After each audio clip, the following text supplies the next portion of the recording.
siap membantu Bapak Ibu untuk kemajuan pendidikan terutama PKBM yang ada di Provinsi Aceh.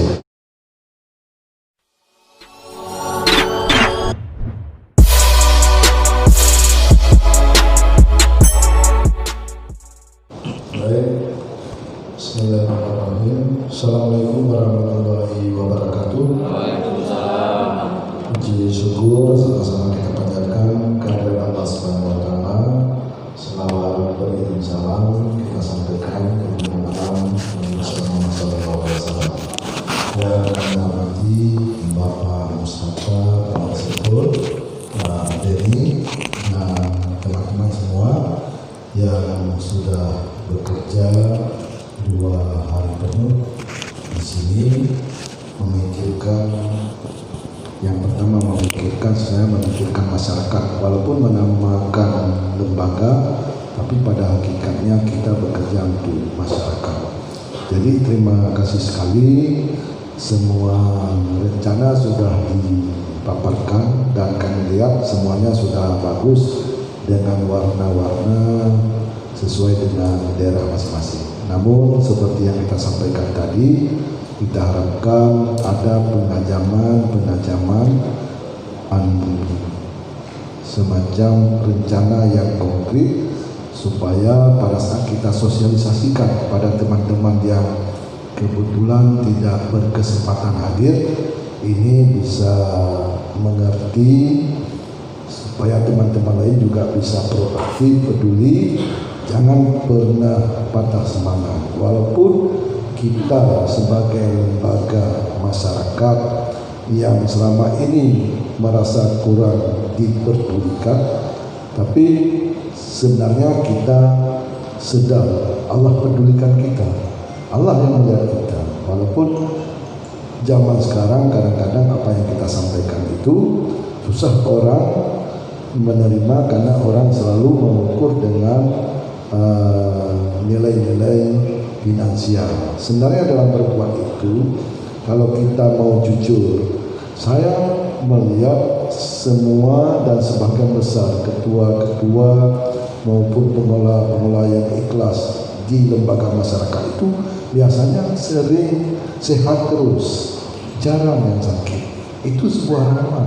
Coba bayangkan, banyak kepala pemerintahan, kepala dinas harus berobat ke PNM, harus berobat ke Singapura, harus ke Cina. Itu sama saja, dikasih uang banyak tapi bisa dihabiskan, bisa habis. Bapak Ibu begitu pulang tertidur. Ada orang untuk tidur itu harus berobatnya ke Singapura, tidak mampan ke Singapura, ke Cina, nggak bisa ke Cina, ke Jerman. Sudah ke Jerman, sudah habis uang banyak, tapi nggak bisa tidur juga. Minum penenang sudah sakit jantung dan seterusnya. Untuk mengeluarkan angin saja itu butuh uang miliaran. Kita di mana-mana angin keluar. Iya kan? Iya. Kenapa? Karena makanan yang dia makan, apa yang dia dapat belum tentu sesuai dengan yang dia kerjakan. Jadi Bapak Ibu, Allah menentukan kita di sini sebenarnya ini pilihan. Tidak semua orang ada seperti ini. Saya sudah bekerja di formal, Bapak Ibu. Sudah bekerja di non formal. Bekerja di formal, uangnya cukup banyak. Uang itu sebenarnya tidak membuat kita bahagia. Jadi uang yang kita bagi-bagikan ke sekolah, buat gedung, buat ini banyak. Tapi saya tidak merasa nikmat. Di sini uangnya sedikit di pendidikan non formal, tapi saya merasa bahagia. Kenapa? Padahal kalau saya turun ke lapangan, kalau saya tanya berapa itu gaji, saya gaji 100.000 Pak. Itu 3 bulan sekali. Sebenarnya saya sedih. Saya tanya, jadi ibu kalau bisa mau mengajar seterusnya. Jadi yang keluar memang karena mengajar itu senang, karena ikhlas. Kadang-kadang suaminya juga mendukung. Biasanya orang baik pasti suaminya baik.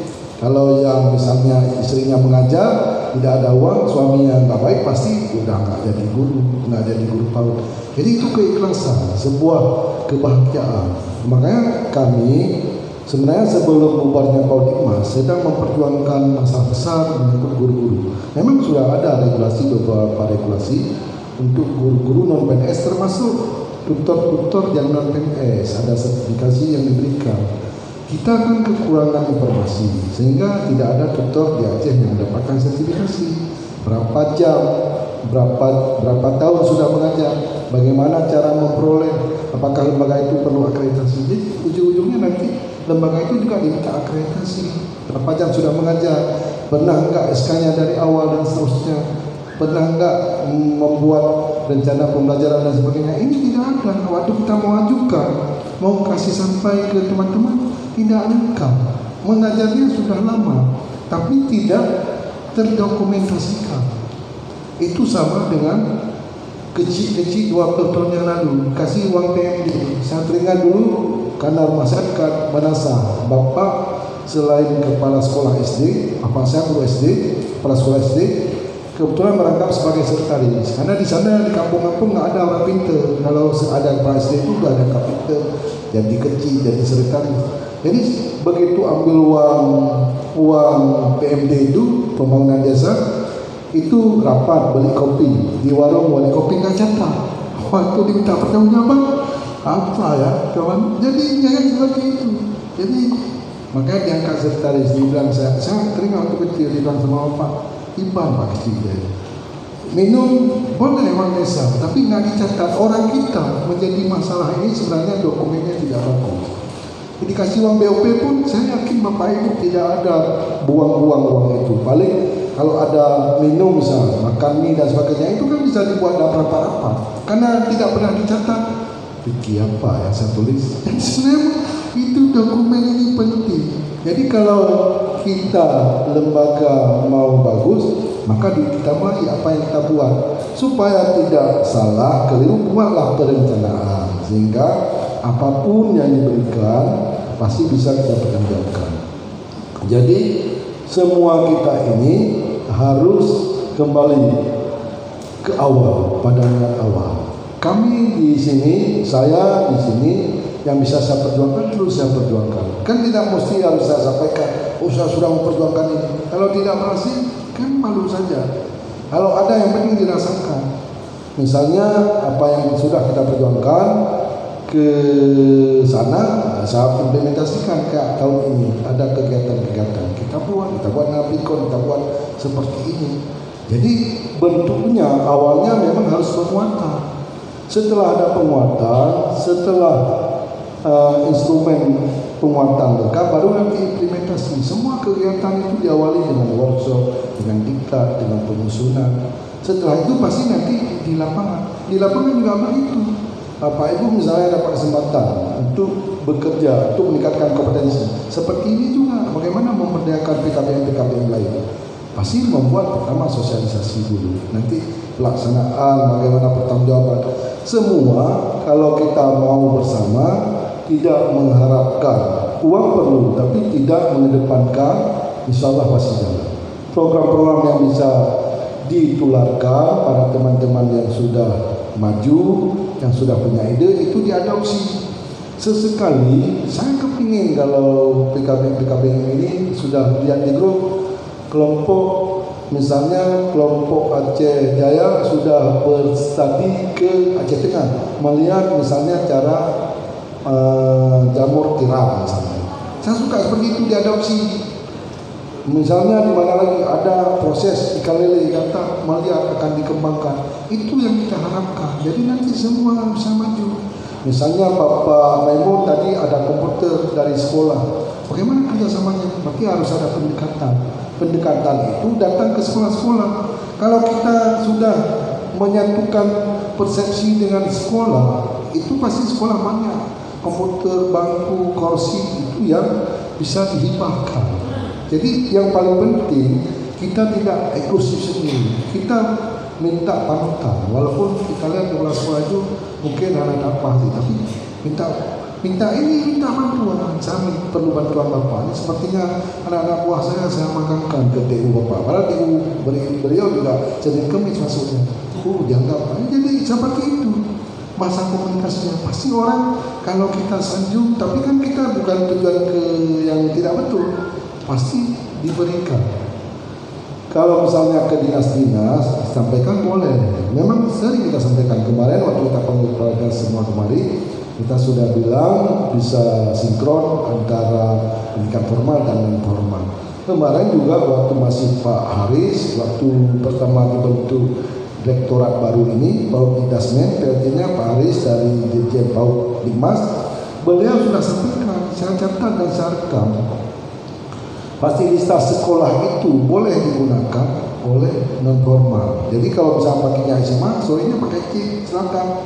Tapi ini sudah berganti dua dirjennya. Setelah Pak Haris, ada Pak Amin, sekarang Pak Jumeri. Kita nggak tahu apakah ini masih diteruskan. Tapi pada hakikat awal, waktu penggabungan dirjen ini, karena Pak Haris juga termasuk menggabungkan kita ke situ, diupayakan supaya lembaga non formal ini sekolah itu digunakan bersama seperti masjid.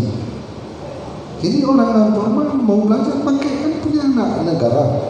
Tapi ini belum ada regulasi. Misalnya Bapak di Aceh Barat mengembangkan pakai C edukasi, ada SMK di sana misalnya yang berhubungan dengan edukasi.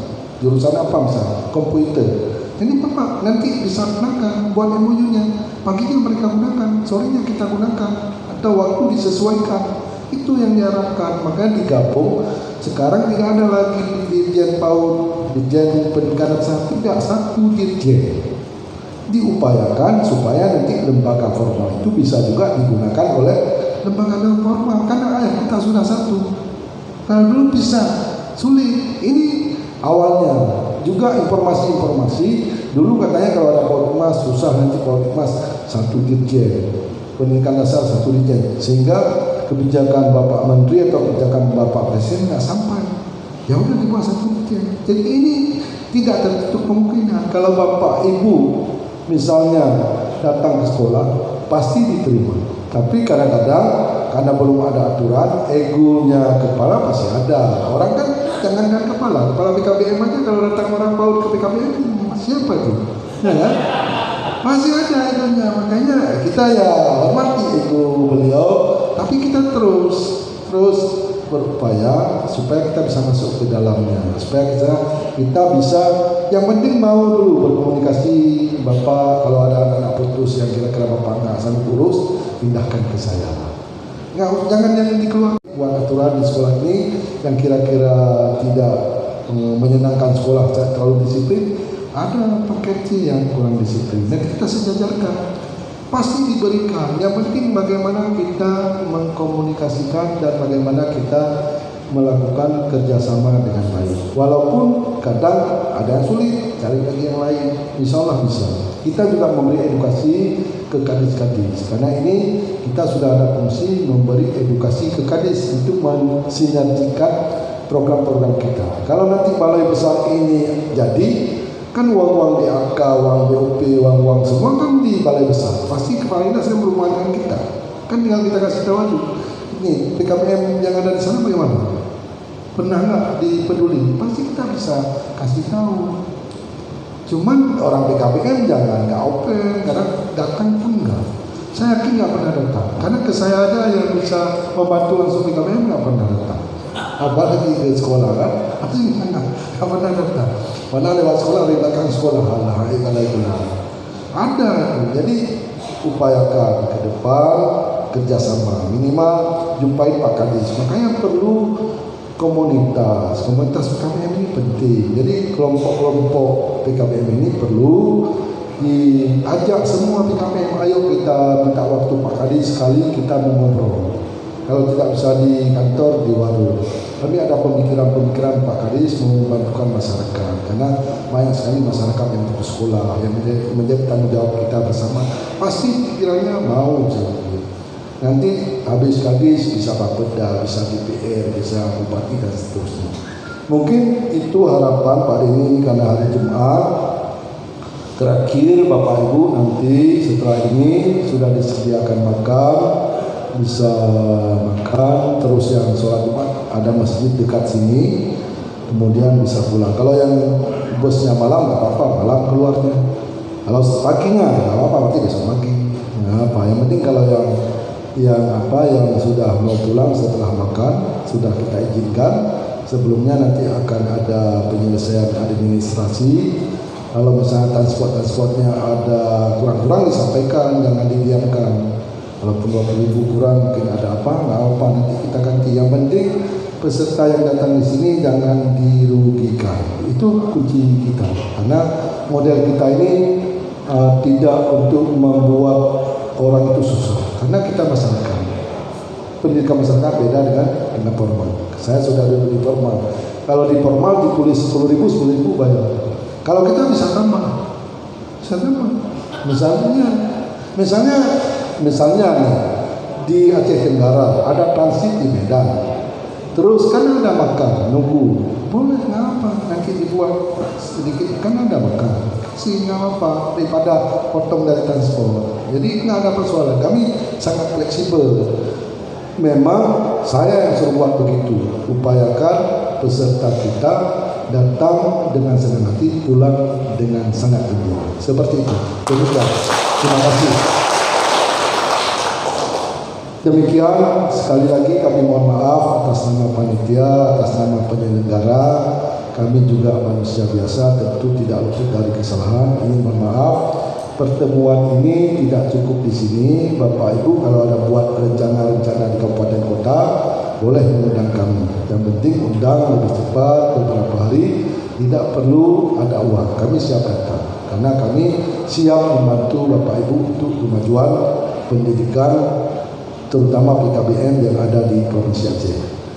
Dengan mengucapkan Alhamdulillah, rapat koordinasi pengelola lembaga mitra dalam rangka peningkatan kompetensi pendidik di Satuan PKBM Kabupaten Kota se-Aceh tahun 2020 kita nyatakan ditutup.